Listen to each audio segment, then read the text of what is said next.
But we're going to start with Manchester United, and it's our understanding they do not want Kobbie Mainoo to leave the club in January. Football correspondent Rob Dorsett has the story, and he's joined me in the studio.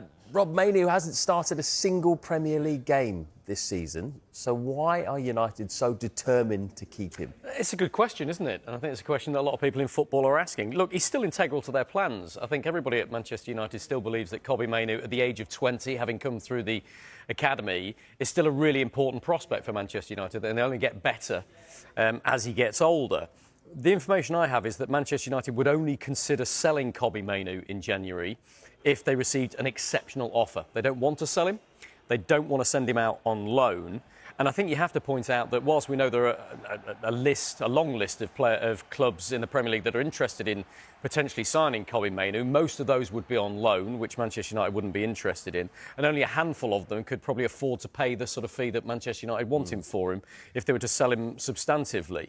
The trouble is, it's been a huge fall from grace for Kobbie Mainoo, who was at the heart of that England midfield in the Euros final in Berlin 18 months ago, was a regular under Erik ten Hag, but he's now miles away from that England squad because he's barely playing for Manchester United. But the fact of the matter is Manchester United need the extra bodies in midfield. If Bruno Fernandes was to get an injury right now, Kobbie Mainoo would suddenly get an awful lot more game time.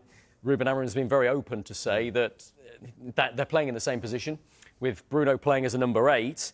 He's getting in ahead of Kobbie Mainoo, and I think the performances of the Manchester United captain, few people could argue with that. But look, it makes no financial sense for Manchester United to send him out on loan. He's not one of the biggest earners at the club because he's come through the route he has through the academy. So if they got his wages paid by another club who took him on loan, that wouldn't make a huge impact to what Manchester United do to cover for him. And I think you have to realise as well that they need the bodies. They need that cover. And so they'd have to bring somebody else in. So they'd probably be worse off financially trying to bed a new player in if they were to allow Kobbie Mainoo to go out on loan. So I think that's why there's a real reluctance to let him go on loan. And they don't want to sell him either. And you mentioned that this big carrot of a World Cup for the player himself. I'm sure he's desperate to be involved in that. So how will this news go down with the Mainoo camp? Well, look, there's regular communication with them. It's not as though he's ostracised. He's very much an important member of the first team squad. And Ruben Amorim says he speaks to Kobbie Mainoo on a regular basis anyway.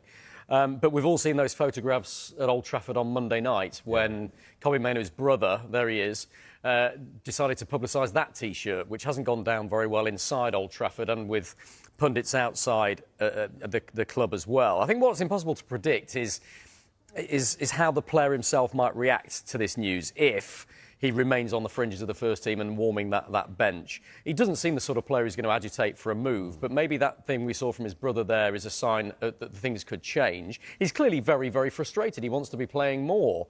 And you look at the fact that the only 90 minutes he's played this season was in the Carabao Cup second round against Grimsby Town, where he didn't do himself any favours and neither did the rest of his Manchester United teammates. But as I say, Amorim's made it very clear that he's still part of his plans. He's very much in his thoughts. He's still a really important member of that first team squad. And if anything happens to Bruno Fernandes, then Kobbie Mainoo would be next in line. But despite all of that, it's very clear Manchester United want to keep him.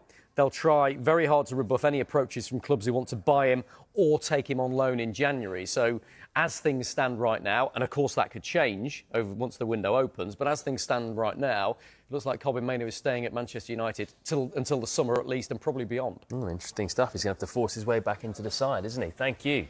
Ruben Amorim has had more than his fair share of critics in his first 13 months in charge of Manchester United, and he is supposedly far from safe, despite there being improvements this season.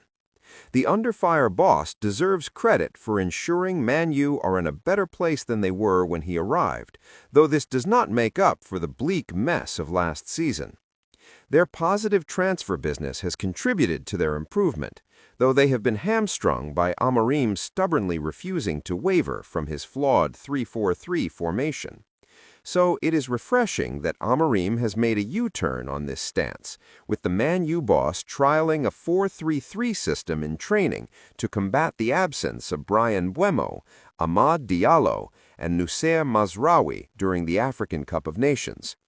we were treated to a glimpse at what Amorim and his players have been working on against AFC Bournemouth on Monday night, with the head coach's tweaks contributing to Man U's best attacking display in the past year.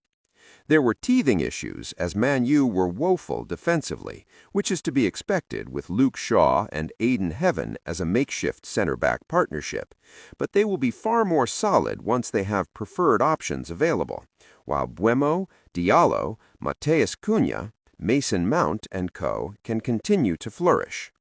It is clear that Amorim's squad is more suited to a four-man defense than his preferred system, and he should stick with this setup for the long term, but there will be victims, 6 to be exact, of these changes. He was Man U's deepest midfielder after replacing Casemiro, and, especially with his ball progression, did a fine job. But Mainoo should not get too excited. He benefited from Man U needing to chase the game,